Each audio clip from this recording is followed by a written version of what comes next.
from the game plan or not when he's that hot? Oh, he is the game plan.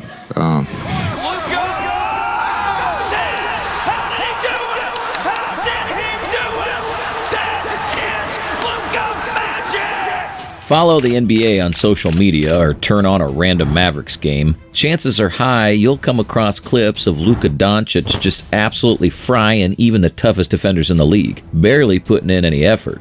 But before Luka was the 7-foot German champion who paved the way, a 14-time NBA All-Star and the 2011 NBA Finals MVP, Dirk Nowitzki. Number 41, Dirk Nowitzki! Top of the key again. Over Williams. Jumper's good! The wait is over to pass Wilkes. If he plays every game for the rest of the year, it's a Dirk dunk! It's a Dirk dunk! Look at the bench. They see Dirk up top, and Dirk over Eubanks. Got it to go from the top of the key. A debate so intense that even Mark Cuban, the Mavs minority owner, had to chime in. And his take on it might just shock you. But do you think that Luka Doncic has a chance to be the greatest Maverick ever? Before we jump in, don't forget to hit the like button and subscribe to the channel for more hoops action. Yeah, I'm no disrespect to Dirk. Dirk knows I love him to death, right? Dirty and I go way, way back. But Dirk will be the first one to tell you Luka's better. Interesting.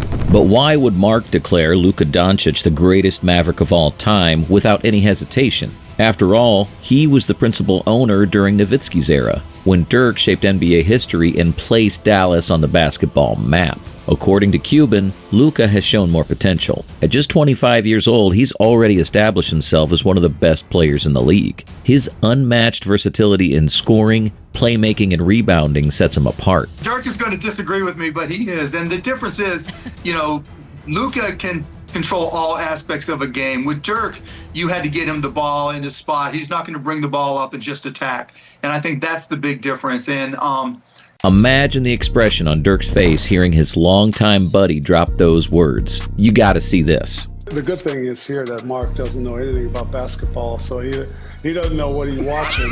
So, oh, kidding. Nowitzki's savage game just went beast mode. Kevin Hart, better watch out. There's a new rival in town ready to dunk on your jokes. No, seriously, we all know that Dirk never hesitated to show his appreciation for Luka's game, consistently supporting him and praising his exceptional talent and maturity. We saw then in year one that the sky's the limit for him. He can do it all. He can shoot the step back. He can go both ways. He can post. He's got the mid-range. He's got the flow. He's got all the horse shots. He's got the full package, and he's been tremendous to watch. The kid has a way better package than I ever had.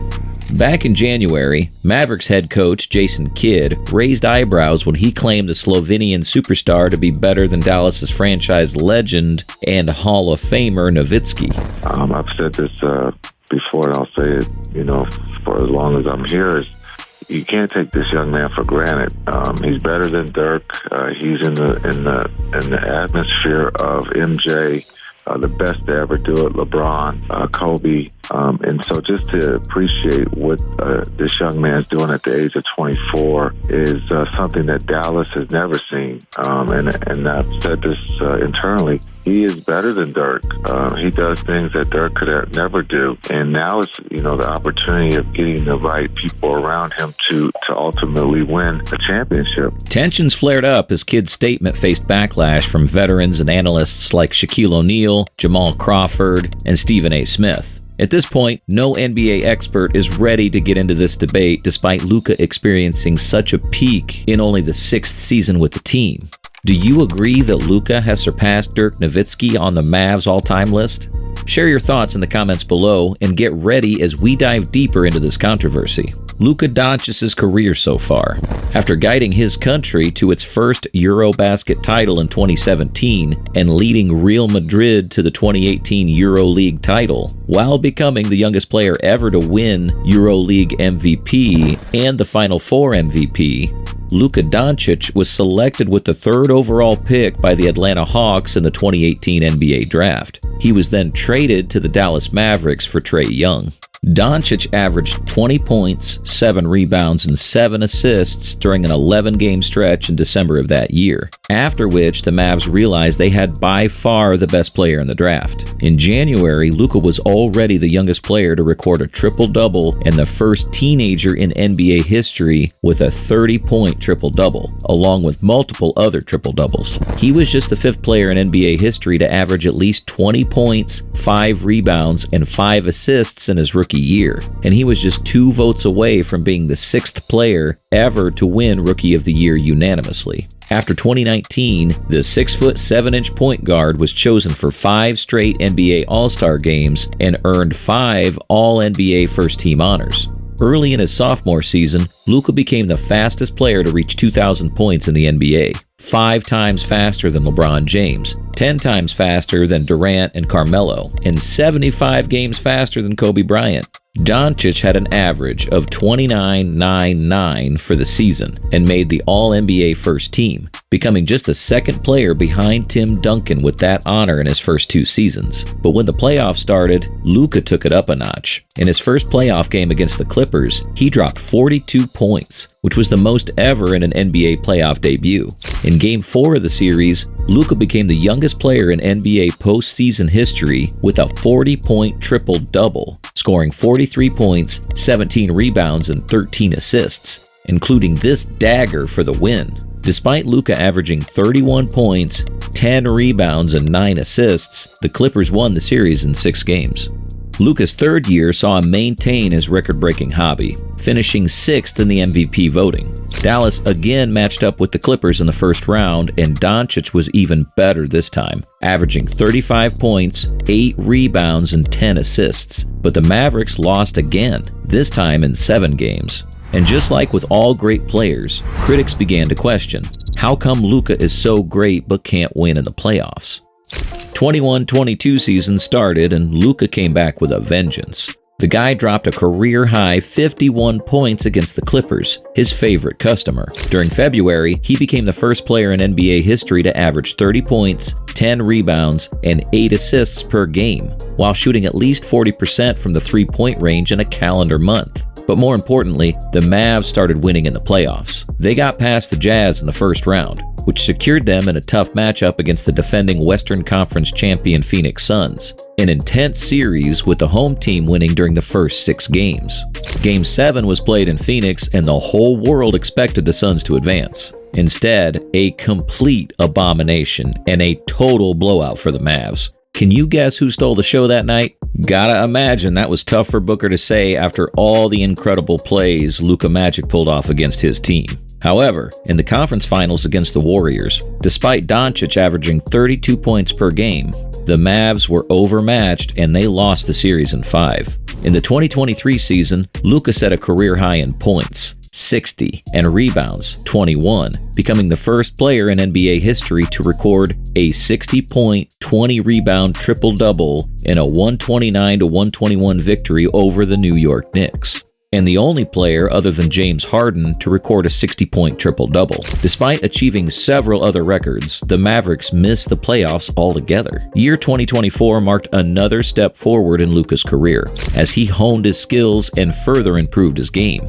To be only 25 and earn the respect of a legend like LeBron James must feel special. But to take things to another level, when Steph Curry was asked who he sees carrying the NBA forward into the next coming generation, Luka's name was at the top of his list. Steph's right. Luka led the league in scoring this year, becoming the first European to lead the NBA in scoring and the second international player to achieve the feat. This wonder kid improved his averages to an unreal level: 33.9 points, 9.2 rebounds, and 9.8 assists per game. On January 27, 2024, Doncic became the 4th player in the league's history to put up 72 or more points in a game, and the first player ever to score at least 70 points while shooting 75% or better from the field in a 148-143 victory over the Atlanta Hawks, finishing with a career-high 73 points, shooting 25 of 33 overall with 8 three-pointers made, and setting a new record for the Mavericks. Unbelievable. But for some legends of the game, it took a little time to really appreciate Luka's talent. Take Kevin Durant, for example. Luka ended his 6th NBA regular season with a total average of 28.7 points, 8.7 rebounds, and 8.3 assists in 400 games. His footwork has become so masterful that almost every step has its own meaning. His understanding of space and basketball geometry, combined with his perfect handle, unprecedented deceleration, and a big body that constantly leans on opponents and pushes them out of balance, it's like basketball art. Rudy Gobert, the 4-time NBA Defensive Player of the Year, acknowledges it the most. With 2016 NBA champion Kyrie Irving by his side, the Slovenian finally led the Mavericks to the 3rd NBA Finals appearance during their 44-year history and the first since 2011. In Game 1 of the 2024 NBA Finals against the Boston Celtics, Doncic scored 30 points and grabbed 10 rebounds in a 107-89 loss. He became the first player since Tim Duncan in 1999 to record a 30-point double-double in his first Finals game. In Game 2, Luka became the first player in Dallas franchise history to record a triple-double in a Finals game. He finished with 32 points, 11 rebounds, 11 assists, and 4 steals in a 105-98 loss. It was his 10th career playoff triple-double. In Game 3, Luka got fouled out with more than 4 minutes left on the clock, watching his team suffer their 3rd defeat from the sidelines. Doncic pointed fingers at the referees in his post-game interview. I couldn't play physical, so I don't know. I don't want to say nothing, but 6 foul in the NBA Finals, where I'm like this. Come on, man. Better than that. It was at this point that Luka faced criticism like never before. That right there is more embarrassing than the foul call.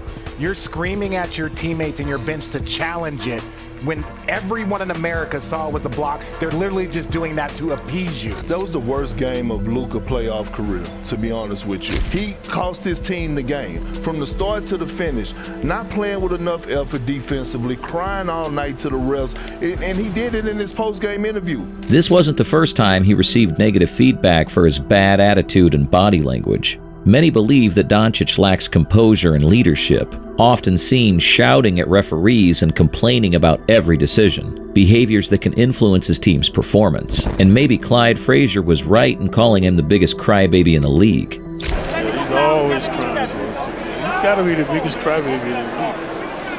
Despite losing the championship in 5 games, Luka Doncic still managed to break another record. With 25 points in the first half of Game 4, he became the all-time record holder for most points in a half of a single finals game in franchise history, surpassing the previous mark of 24 points scored in the second half of Game 2 of the 2011 NBA Finals. Of course, there could be no other player other than the legendary Dirk Nowitzki to hold the record. Dirk Nowitzki's legendary career.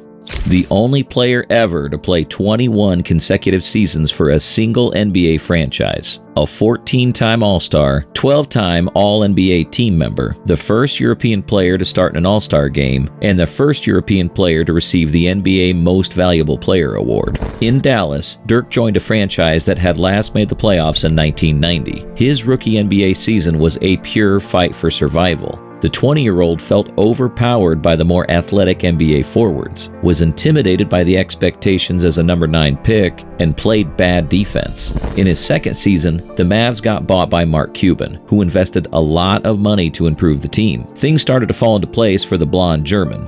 Nowitzki significantly improved his numbers, averaging 17.5 points, 6.5 rebounds, and 2.5 assists per game in 35.8 minutes, shooting 39% from 3. Dirk was invited to the three-point contest at the 2000 All-Star Game, becoming the tallest player ever to participate. He ended up finishing second. He was also voted runner-up in the NBA Most Improved Player award behind Jalen Rose. This marked the beginning of a new era for the Mavericks. Dirk established himself as a true superstar in 2001, which was the first of his 11 consecutive All-Star years and 12 consecutive years of clinching a playoff spot. He was the only Maverick, alongside Michael Finley, to play and start in all 82 games, and he had 10 games in which he scored at least 30 points. Nowitzki became the first Maverick ever to be voted into the All-NBA squads, making the third team that year. Dallas had the best offense in the league for 3 years in a row, from 2002 until 2004.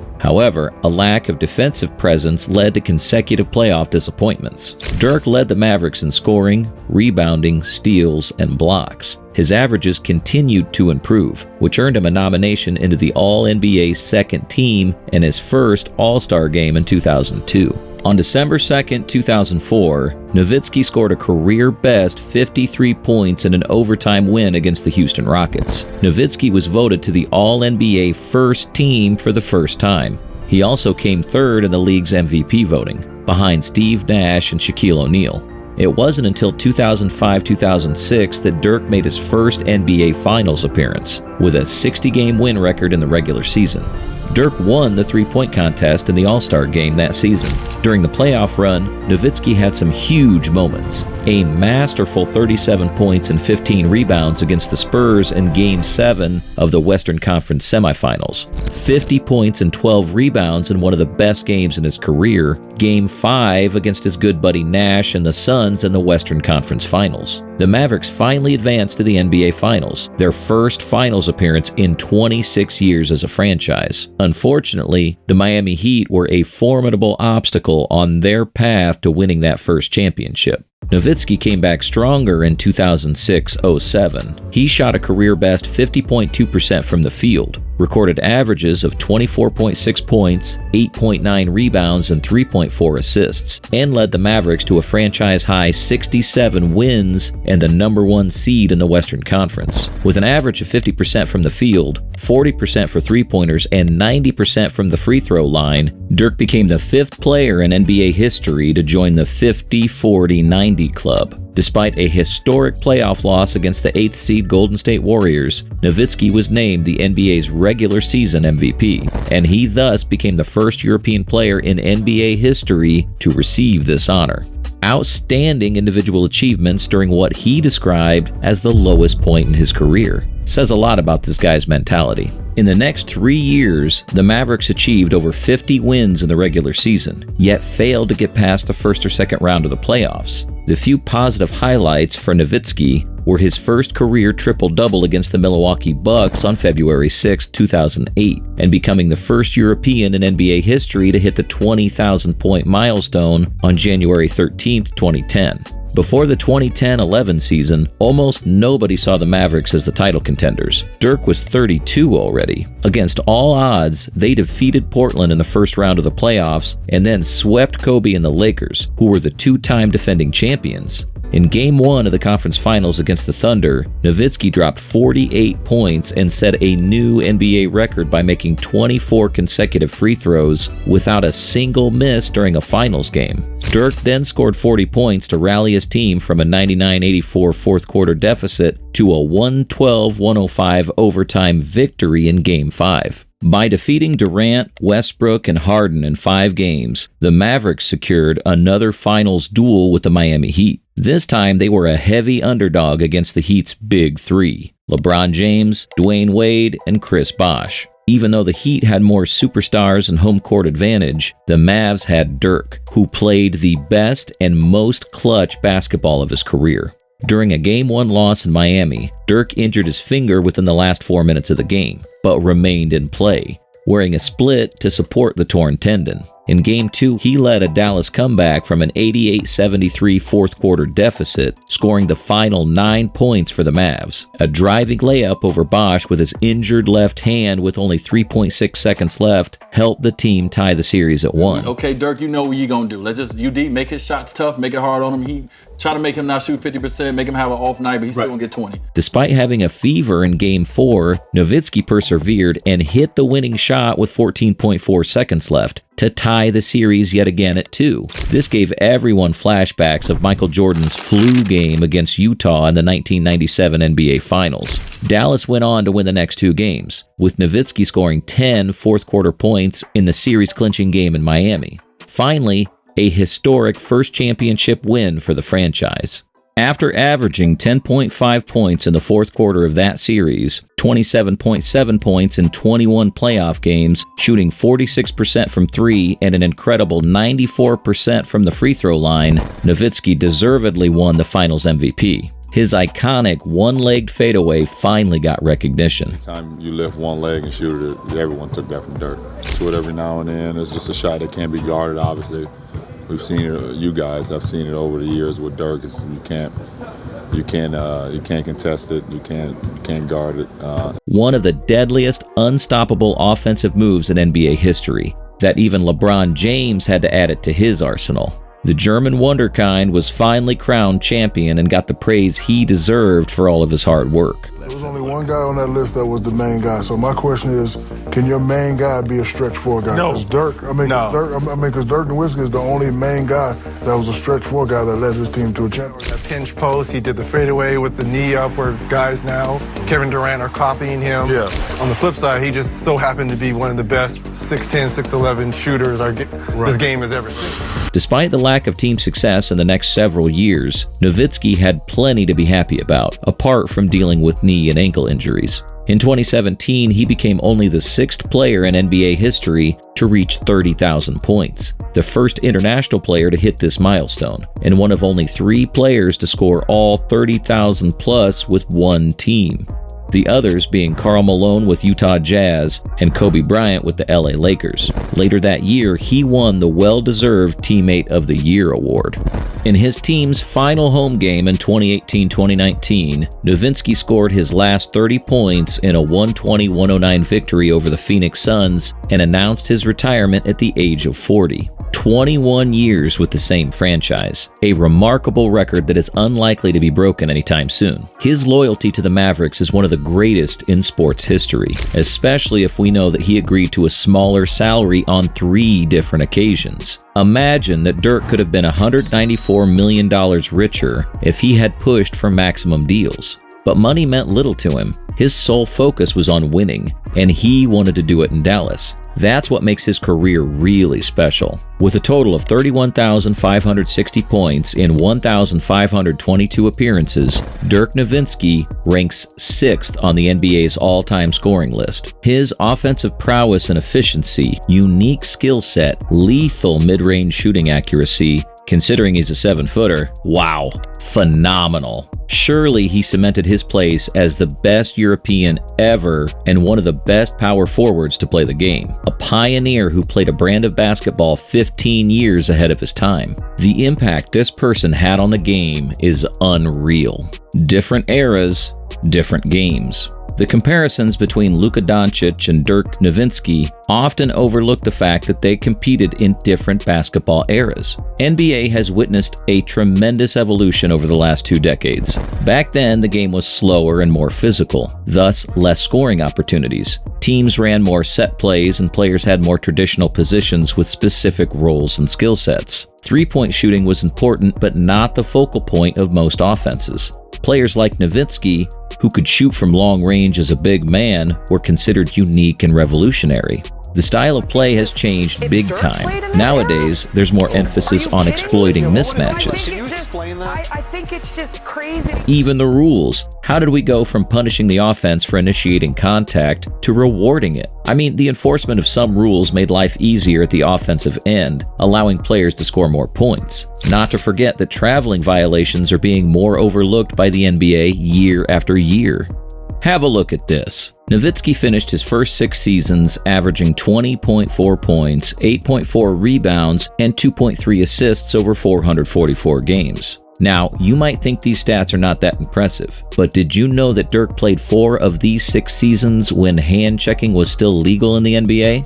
This rule allowed defenders to put their hands on the other player on the perimeter. Since its ban in 2004, ball handlers have had much more space and freedom to dribble and carry the ball up the court without being touched. Doncic, although impressive at a young age, has yet to match Nowitzki's longevity and playoff success. He might be a better offensive player, with promising talent, but don't you think it's a bit early to start this conversation? The legacy Nowitzki built goes beyond just individual achievements. The Mavs saw little success before his arrival, struggling through the 80s and 90s. With consistency and leadership, he changed the narrative, winning the championship against some of the most formidable Western Conference teams, including the Heat, with not one All-Star on his team. If Luka Doncic had been on the Dallas Mavericks during that 2011 NBA Finals, do you think he could have been beaten by the Miami Heat's Big Three? Share your thoughts in the comments. If you enjoyed this video, please like the video and subscribe to the channel. And we'll see you on the next one.